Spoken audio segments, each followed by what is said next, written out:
বাল্যকালে রামধন পিতৃহীন হয়। সংসারে মা ছাড়া তাহার আর কেহ ছিল না। রামধনের বয়স যখন 20 বৎসর, সেই সময় একদিন রাস্তা দিয়া যাইতে যাইতে সে দেখিল কয়েকজন পথিক পুকুর পাড়ে গর্ত করিয়া উনান প্রস্তুত করিতেছে। রামধন ভাবিল, ইহারা নিশ্চয় চোর। চোর না হইলে ওখানে শীত কাটিবে কেন? ইহারা পুকুর চুরি করিতে আসিয়াছে। রামধন ছুটিয়া গ্রামের 10 জনকে গিয়া সংবাদ দিল। পাড়ার লোকেরা তাহার বুদ্ধির পরিচয় পাইয়া একেবারে অবাক। কয়েকটা বকাটে ছেলে ইহার পর হইতে তাহাকে দেখিতে পাইলেই ছড়া কাটিয়া খেপাইত। বুদ্ধিমান রামধন, সাবধানে থেকো, নাকে মুখে ছিপি এঁটে বুদ্ধি ধরে রেখো। এই ঘটনার পর একদিন সন্ধ্যাকালে একটা মেয়ে কুয়া হইতে জল তুলিতে তুলিতে হঠাৎ দেখিল রামধন আসিতেছে। দেখিয়াই আরম্ভ করিল, বুদ্ধিমান রামধন, সাবধানে থেকো, নাকে মুখে ছিপি এঁটে বুদ্ধি ধরে রেখো। সামান্য একটা মেয়ে, সেও খেপাইবে? রামধনের আর সহ্য হইল না। সে এক ধাক্কা দিয়া তাহাকে কুয়ার মধ্যে ফেলিয়া দিল। সন্ধ্যার পর রামধন বাড়ি আসিলে তাহার মা বলিল, আমি এত মানা করি, তুই বাইরে যাস না। লোকে যা তা বলে খেপায়, তোর কি লজ্জা নেই? রামধন, যা তা বলে খেপায়, খেপানো বের করছি। একটা মেয়েকে আজ কেমন জব্দ করেছি, এতক্ষণে কুয়োর মধ্যে হাবুডুবু খাচ্ছে। কি সর্বনাশ, কি সর্বনাশ! তবে তো বাছার আমার ফাঁসি হবে। এই ভাবিতে ভাবিতে রামধনের মা তখনই কুয়ার নিকট ছুটিয়া গেল এবং অনেক কষ্টে বালিকার মৃতদেহ উঠাইয়া নদীর জলে ভাসাইয়া দিল। সেই নদীর ধারে একটা মরা রাম ছাগল পড়িয়াছিল। সেটাকে টানিতে টানিতে আনিয়া কুয়ার মধ্যে ফেলিয়া সে বাড়ি ফিরিয়া আসিল। রামধনের মা বাড়ি আসিয়া দেখিল রামধন ঘুমাইয়া পড়িয়াছে। তখন পথঘাট লোকে লোকারণ্য। মেয়েটির খোঁজে সকলেই ব্যস্ত। রামধন ঘুমাইয়াছে, না ভালোই হইয়াছে। জাগিয়া থাকিলে এতক্ষণে হয়তো সব কথাই প্রকাশ করিয়া ফেলিত। এই ভাবিতে ভাবিতে রামধনের মাও ঘুমাইয়া পড়িল। পরদিন সকালে উঠিয়া দেখে সর্বনাশ। রামধন আগেই উঠিয়া বাহিরে গিয়াছে। মা তো ভয়ে একেবারে এতটুকু। এদিকে রামধন বাহিরে আসিয়াই দেখিল রাস্তায় বেজায় ভিড়। সে আশ্চর্য হইয়া একজনকে জিজ্ঞাসা করিল, কি হে, ব্যাপারটা কি? তখন 5-6 জনে উত্তর করিল, ব্যাপার আর কি, কাল সন্ধ্যাকালে নিমু মোড়লের মেয়ে কুয়োতে জল তুলিতে গেছিল। সেই থেকে তার কোনো খবর পাওয়া যাচ্ছে না। রামধন, এই কথা? তা আগে বললেই হতো। কাল যেই সেই মেয়েটা আমাকে দেখে ছড়া কাটতে শুরু করেছে, অমনি দিয়েছি এক ধাক্কা, আর সঙ্গে সঙ্গে সে কুয়োতে পড়ে অক্কা। বুঝলে তো? সেখানে খোঁজ করগে, ঠিক তাকে পাবে। এ কথায় মেয়ের পিতা কিছুক্ষণ ফ্যালফাল করিয়া চাহিয়া রহিল। তারপর রামধনের হাত ধরিয়া বলিল, চল আমাদের সঙ্গে। রামধন সঙ্গে সঙ্গে চলিল। পথে কেহ কেহ বলিল, একটা বোকার কথায় কুয়ো খুঁজতে যাওয়া মিছে। কেহ কেহ বলিল, দেখে আসলেই বা ক্ষতি কি? কুয়োর কাছে গিয়ে রামধন বলিল, আমার কোমরে এক গাছা দড়ি বেঁধে দাও, এখনই তাকে উঠিয়ে আনছি। তখন কয়েকজন তাহাকে কুয়ার ভিতর নামাইয়া দিল। রামধন একবার এদিক ওদিক চাহিল, তারপর টুপ করিয়া একটু পরে ভাসিয়া উঠিয়া জিজ্ঞাসা করিল, হ্যাঁ গো, মেয়েটির কি 2টো শিং? অমনি সকলে হো হো করে হাসিয়া উঠিল। হাসিল না শুধু মেয়ের পিতা, সে চিৎকার করিয়া বলিল, মিছে তামাশা রাখো, শিগগির আমার মেয়েকে ওঠাও। রামধন আবার ডুবিল। কিছু পরে মাথা তুলিয়া জিজ্ঞাসা করিল, হ্যাঁ গো, তোমাদের মেয়ের কি চারখানা ঠ্যাং? তাহার কথায় আবার হাসির ধুম পড়িয়া গেল।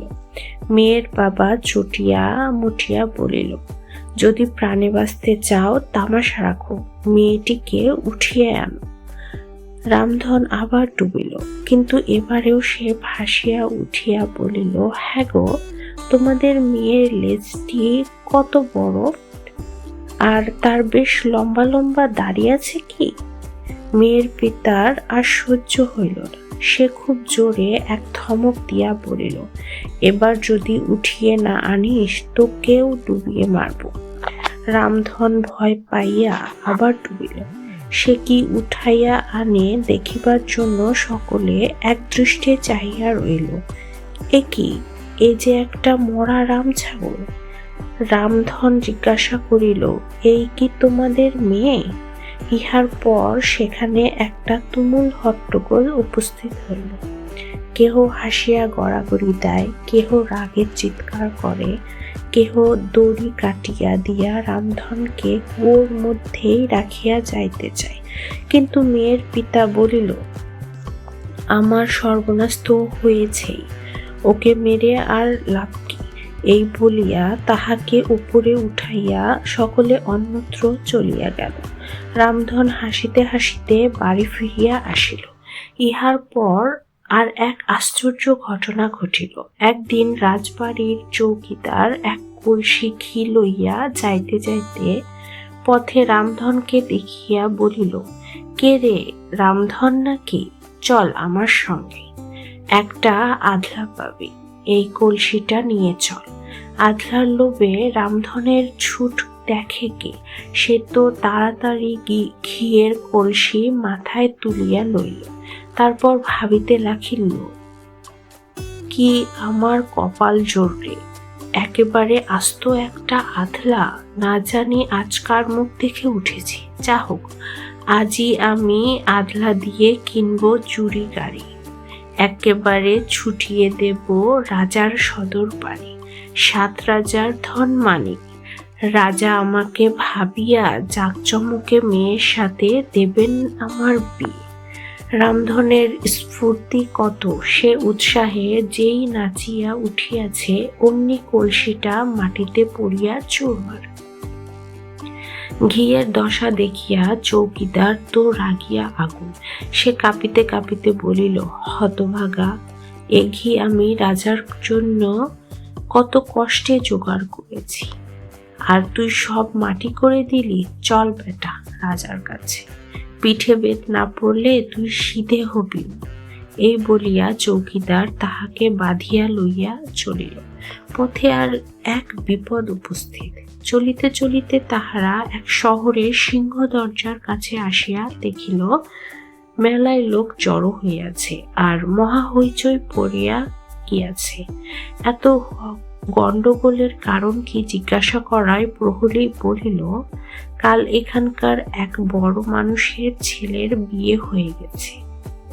এদেশের দস্তুর এই, বিয়ের পর দিন বর কনে দুজনে হাতি চড়ে সিংহ দরজা দিয়ে শহরে ঢুকবে।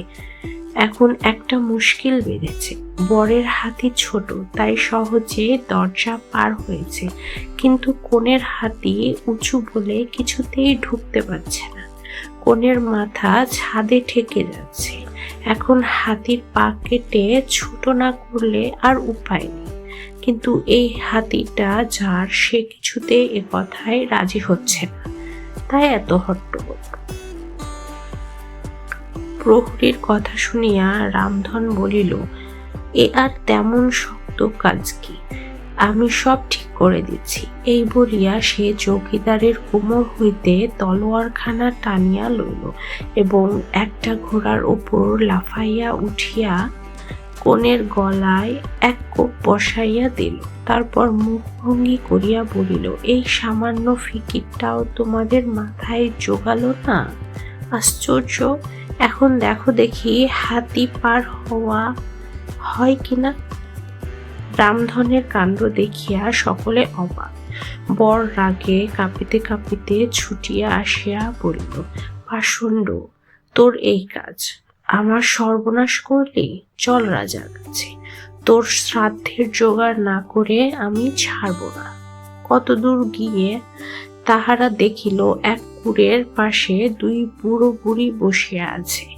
রামধনকে তাহারা চিনিত। তাহার হাত পা বাঁধা দেখিয়া বুড়ো মুচকি হাসিয়া কি যেন জিজ্ঞাসা করিতে চাইতেছিল। বুড়ি বাধা দিয়ে বলিল, মিছে ঠাট্টা রাখো রামধন। কি ঠাট্টার মানুষ? ও যে একজন মস্ত পণ্ডিত, সব শাস্ত্র জানে। বলতো বাপ রামধন, রাবণের কথা কি জানো? কিরূপে তাহার মুণ্ডুপাত হলো, আর কেমন করেই বা লঙ্কা পুড়ল? রামধন একটু বিরক্ত হইয়া বলিল, যাও যাও, এখন তামাশার সময় নয়। কিন্তু তাহারা কিছুতেই ছাড়িল না। তখন রামধন চৌকিদারকে বলিল, দেখো, তুমি সাক্ষী রইলে, আমার দোষ নেই। এই বলিয়া সে একখানা কুড়াল লইয়া বুড়োর গলায় এক কোপ বসাইয়া বুড়ির দিকে চাহিয়া বলিল, দেখলে তো, ঠিক এই রকমে রাবণের মুণ্ডুপাত হয়েছিল। আর একটি আটি খড় জ্বালিয়া কুড়ে ঘর লাগাইয়া দিয়া বলিল, বুঝলে তো, ঠিক এই রকমে লঙ্কা পুড়েছিল। ব্যাপার দেখিয়া বুড়ি তো একেবারে হতভম্ব। শেষে বুক চাপড়াইয়া কাঁদিতে কাঁদিতে পড়িল, হতভাগা, আমার সর্বনাশ করলি। চল রাজার কাছে, তোকে ফাঁসিতে ঝোলাবো, তবে ছাড়বো। এই বলিয়া বুড়িও তাহার সঙ্গে চলিল। ইহার পর যখন তাহারা রাজবাড়িতে পৌঁছিল, তখন সভায় বিচার আচার চলিতেছিল। চৌকিদারের সহিত রামধন প্রভৃতিকে দেখিয়া রাজা তাহাদের নালিশ শুনিতে চাহিলেন। চৌকিদার রামধনকে দেখাইয়া বলিল, মহারাজ, এই লোকটা ভারী বেয়াদব। আপনার জন্য ঘি নিয়ে আসছি, বকশিসের লোভে কলসিটা তো মাথায় তুলে নিল। তারপরে বেশ চলে আসছিল, হঠাৎ কি জানি কেন লাফিয়ে উঠল, আর রাস্তায় পড়ে কলসির দফা। সমস্ত ঘিটাই মাটি। হুজুর, বেত না খেয়ে এসিদে হবে। রাজা রামধনের দিকে চাহিয়া জিজ্ঞাসা করিলেন, কি হে, তোমার নাম কি? আগে আমার নাম রামধন। হুজুর, চৌকিদারের নালিশ শুনলেন, এখন হুকুম হলে আমি কিছু বলি? রাজা অনুমতি দিলেন। তখন রামধন বলিতে লাগিল, হুজুর, আপনার চৌকিদার আধ পয়সার লোক দেখিয়েই তো আমায় মাটি করল। আমি ভেবেই সারা, এত ধন রাখি কোথায়? শেষে ঠিক করলাম, আজই আমি আধলা দিয়ে কিনবো চুরি গাড়ি, একেবারে ছুটিয়ে দেব রাজার সদর বাড়ি। 7 রাজার ধন মানিক। রাজা আমাকে ভাবিয়া জাকজমকে মেয়ের সাথে দিবেন আমার বিয়ে। এখন আপনি বিচার করুন, যে আজ বাদে কাল রাজার জামাই হবে, সামান্য ঘিয়ের কথা কি তার মনে থাকে? আহ্লাদে আটখানা হয়ে যেই না নিচে উঠেছি, অমনি মাটিতে পড়ে কলসিটা চুরমার। এজন্যে আমার ঘাড়ে দোষ চাপান কি উচিত হয়েছে? রামধনের বুদ্ধির পরিচয় পাইয়া রাজা হাসিতে হাসিতে বলিল, আমি দেখছি এ ব্যাপারে রামধনেরই বেশি লোকসান হয়েছে। আহা, বেচারার বিয়ে পর্যন্ত মাটি হয়ে গেল, ওকে আমি ক্ষমা করলাম। ইহার পর বর হাত জোর করিয়া বলিল, প্রভু, রামধন আমার সর্বনাশ করেছে। আমি বিয়ে করে বউ নিয়ে আসছি, হতভাগা এক কোপে তার গলা কেটে ফেলেছে। দোহাই হুজুর, বিচার করুন। বরের নালিশ শুনিয়া রাজা বলিলেন, রামধন, তোমার কি বলবার আছে? এমন অন্যায় কাজ কেন করলে? হুজুর, তবে শুনুন, বনের যে হাতি সেটা ছিল প্রকাণ্ড, ঐরাবত বললেই হয়। কিছুতেই সিং দরজায় ঢুকছিল না। আমি গলা কেটে ছোট করে না দিলে আস্ত কোণেটায় বাইরে পড়ে যে থাকতো। কি অকৃতজ্ঞ! কাজ হাসিল করে দিয়েছি, সেজন্য কোথায় ধন্যবাদ দেবে না উল্টে আবার নালিশ। রামধনের যুক্তি শুনিয়া রাজা বলিলেন, ঠিক কথা, কনের সমস্ত শরীর বাইরে পড়ে থাকতো, তার চেয়ে বরং শুধু মাথাটাই রইল। এ তো বুদ্ধিরই কাজ, এজন্যে রামধনের প্রশংসা করতে হয়।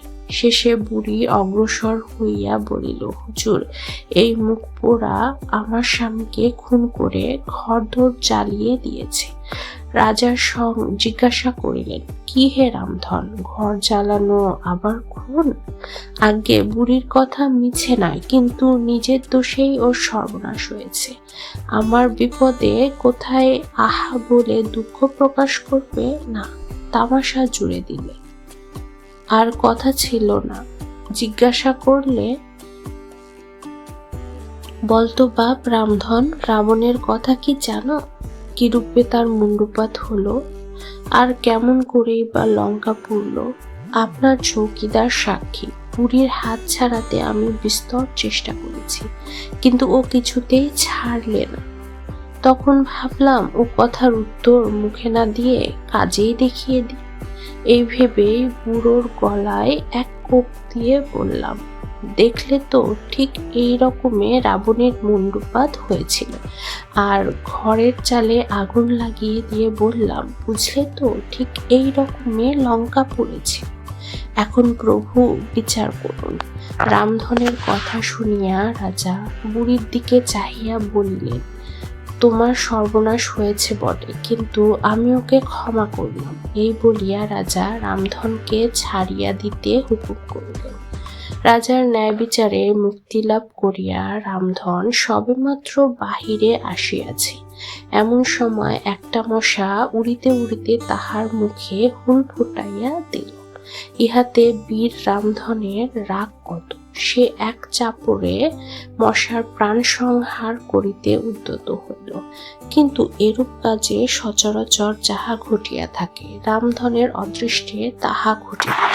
মশা কোথায় উড়িয়া পালাইল, তাহার ঠিকানা নাই। লাভের মধ্যে মশা মারিতে রামধনের গালে চড়। রাজবাড়ির মশার এইরূপ বেয়াদবি রামধনের আর সহ্য হইল না। সে ছুটিয়া রাজার কাছে গিয়া মশার নামে নালিশ করিল। নালিশ শুনিয়া রাজা হাসিতে হাসিতে বলিলেন, রামধন, আমি তোমাকে এই অধিকার দিচ্ছি যে মশা দেখলেই মারতে পারবে। রাজার কথা শেষ না হতেই রামধন দেখিল রাজার ঠিক নাকের উপরে একটা মশা বসিয়াছে। অমনি ৮২ সিক্কা ওজনের এক কিল। সে এক কিলে রাজা অজ্ঞান হইয়া সিংহাসন হইতে পড়িয়া গেলেন। চেতনা হইলে রাজা দেখিলেন রামধন ভয়ে ঠক ঠক করিয়া কাঁপিতেছে। তিনি তাহাকে সাহস দিয়া বলিলেন, কি ভয় কি? তুমি ঠিক কাজই করেছ, এখন বাড়ি যাও। রাজবাড়ি হইতে বাহির হইয়া রামধন ছুটিয়া মায়ের কাছে গিয়া সকল কথা বলিল। রামধনের মা তাহাকে পাইয়া যেন আকাশের চাঁদ হাতে পাইল। ভাবিল, আহা, আমার কি কপাল! রামধনের মা ঠিকই ভাবিয়াছিল, এমন বুদ্ধিমান ছেলে কি সহজে মেনে